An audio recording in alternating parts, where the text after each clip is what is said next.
Hello everyone, welcome to परचम PCS. आज हम करंट अफेयर्स का एक और टॉपिक कवर करेंगे जिसमें हम देखेंगे जो लद्दाख में आंदोलन हो रहा है उसमें जो उसको लीड करने वाले हैं सोनम वांगचुक, उनको गिरफ्तार किया गया है। उन पर बहुत सारे आरोप लगाए गए हैं, देशद्रोह और नेपाल का समर्थन और पता नहीं क्या क्या आरोप लगे हैं। उन सब के बारे में हम इस न्यूज़ में कवर करेंगे सारे पॉइंट्स को।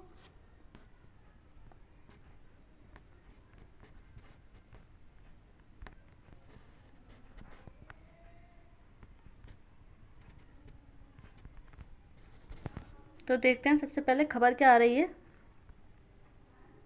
सोनम वांगचुक पर आरोप और लद्दाख में गिरफ्तारी, उनको गिरफ्तार कर लिया गया है आरोप लगाकर। तो खबर क्या है, लद्दाख के पर्यावरण कार्यकर्ता सोनम वांगचुक को गिरफ्तार किया गया है।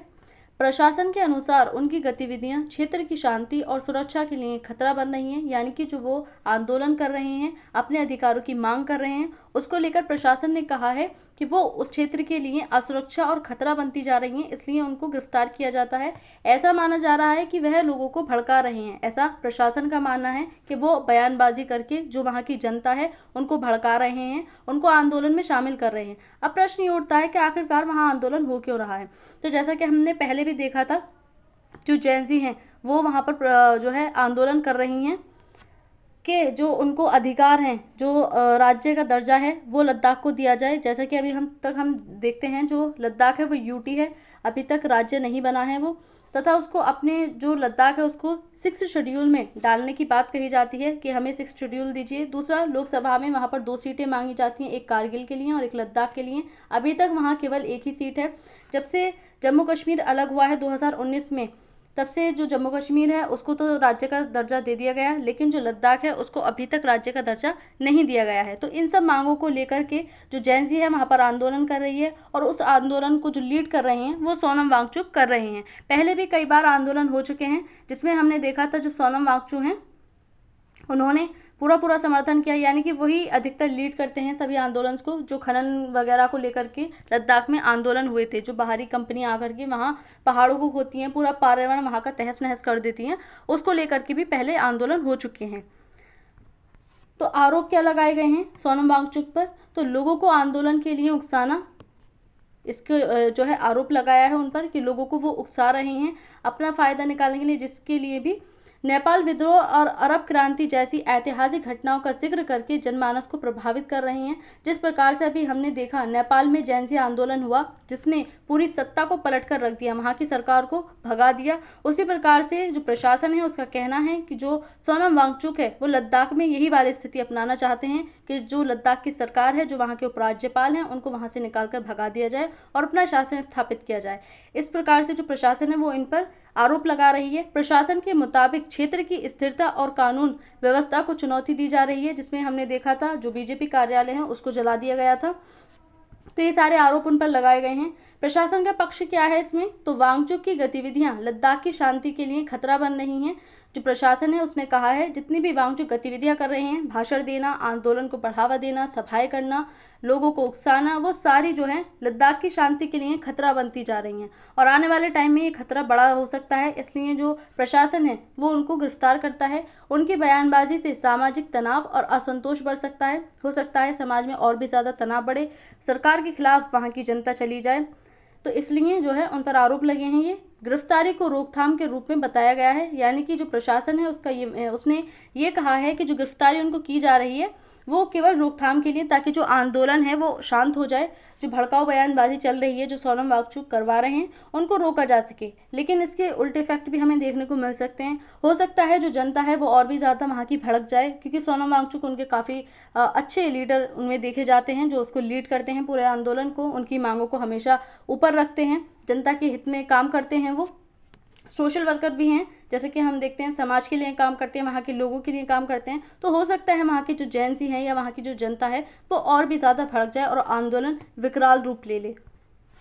कौन है सोनम वांगचुक, तो लद्दाख के पर्यावरणविद और शिक्षा सुधारक हैं, जो शिक्षा में भी काफ़ी अपना योगदान देते हैं, पर्यावरण की सुरक्षा पर हमेशा बात करते हैं।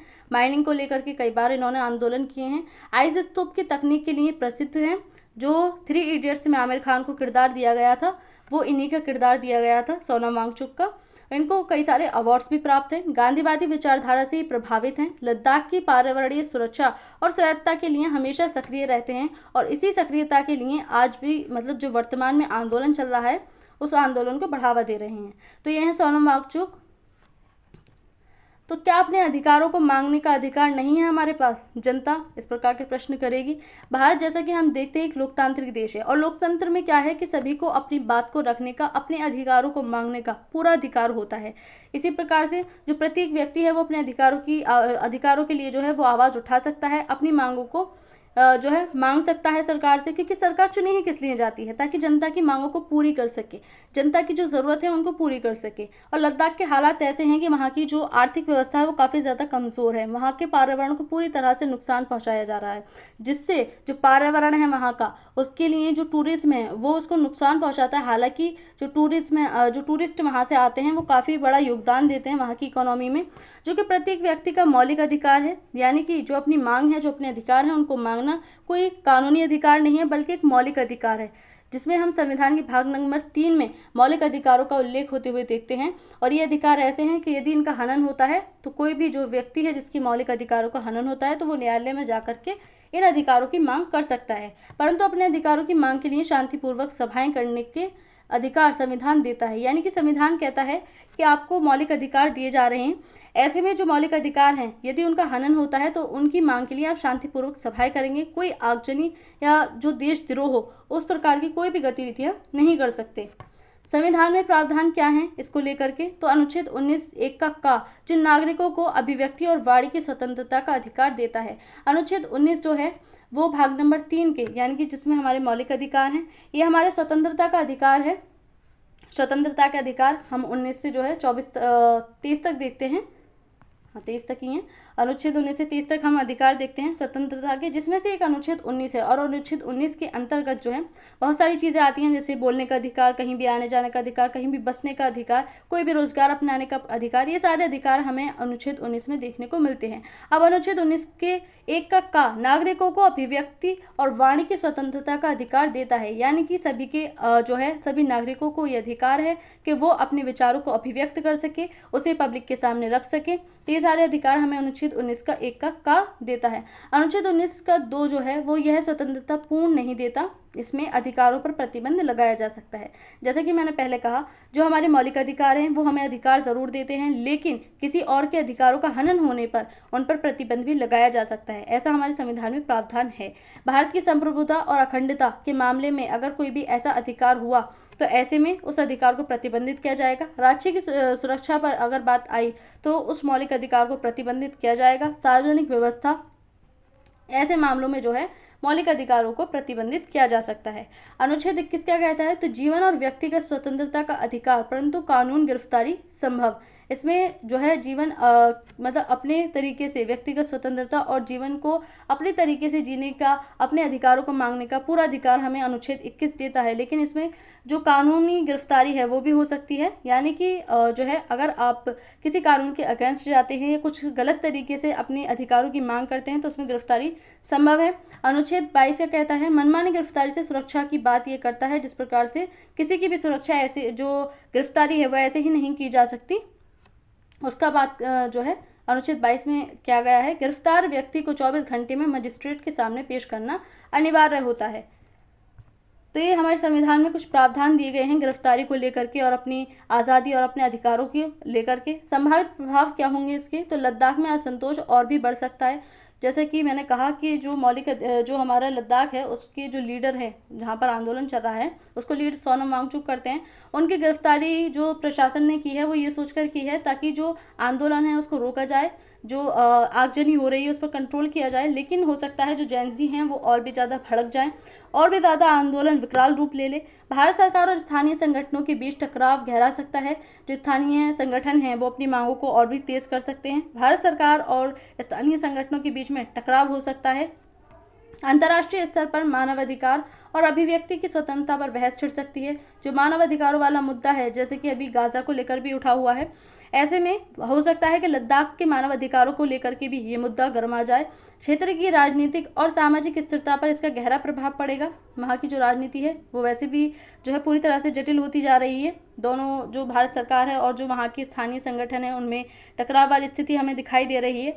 ऐसे में जो सामाजिक स्थिति है, वहाँ की आर्थिक स्थिति है, उन पर भी नकारात्मक प्रभाव हमें देखने को मिलेंगे। अब इसका अंतर्राष्ट्रीय प्रभाव भी बहुत नकारात्मक पड़ सकता है। जैसे कि पिछले काफ़ी टाइम से हम देख रहे हैं कि वहाँ पर आंदोलन की स्थिति बनी हुई है। कभी किसी बात को लेकर लद्दाख में आंदोलन होता है, कभी किसी बात को लेकर के, अब फिर से वहाँ आंदोलन छिड़ रहा है।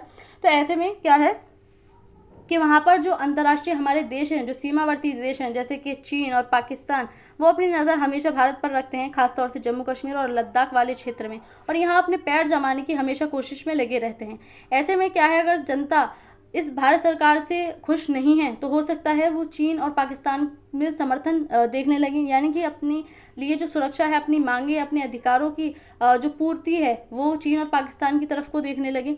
तो हो सकता है जो चीन है वो यहाँ पर आसानी से कंट्रोल कर ले, पाकिस्तान यहाँ पर घुसा है, यहाँ पर आतंकवादी गतिविधियाँ होने लगे। तो ये कुछ खतरे हैं जो अंतर्राष्ट्रीय प्रभाव को प्रभावित करेंगे। लद्दाख एक सीमावर्ती क्षेत्र है, ऐसे में यहाँ आंदोलन और सोनम वांगचुक की गिरफ्तारी इस क्षेत्र को और भी असुरक्षित कर देती है। यहाँ की सीमा बहुत असुरक्षित हो जाएगी, क्योंकि लद्दाख के लोग लंबे समय से अपने अधिकारों की मांग कर रहे हैं और सरकार इनकी मांगों को नहीं मान रही है। ऐसे में इस क्षेत्र की सुरक्षा चीन को आने का मौका दे सकती है। हो सकता है चीन यहाँ पर घुसने की कोशिश करे। ऐसी संभावनाएं लगाई जा रही हैं कि लद्दाख जनता चीन का समर्थन कर सकती है। जो लद्दाख की जो जनता है लद्दाख की, वो चीन का समर्थन कर सकती है, पाकिस्तान का समर्थन कर सकती है, जिससे चीन और पाकिस्तान दोनों यहाँ अपने पैर मजबूत करने की कोशिश करेंगे। क्योंकि जब भी घर में लड़ाई होती है, बाहर वाले हमेशा घुसने की कोशिश करते हैं। तो हो सकता है कि चीन और पाकिस्तान अपना फ़ायदा देखें और यहाँ पर अपने पैर मजबूत करने की कोशिश करें। निष्कर्ष क्या निकलते हैं इसके? तो सोनम वांगचुक की गिरफ्तारी केवल कानूनी मामला नहीं है, बल्कि राजनीतिक और सामाजिक रूप से संवेदनशील एक मुद्दा बन चुका है। न केवल कानूनी मामला भी ये रह गया है, उनके अधिकारों की बात रह गई, बल्कि राजनीतिक, कानूनी और जो सामाजिक है वो मुद्दा ही बन चुका है। आने वाले समय में यह घटना लद्दाख की राजनीतिक दिशा और भारत की आंतरिक राजनीति को प्रभावित कर सकती है। आने वाले समय में और भी जो मुद्दे हैं वो गरमा सकते हैं अगर मांग को पूरा नहीं किया गया भारत सरकार के द्वारा। तो आज के इस टॉपिक में इतना ही।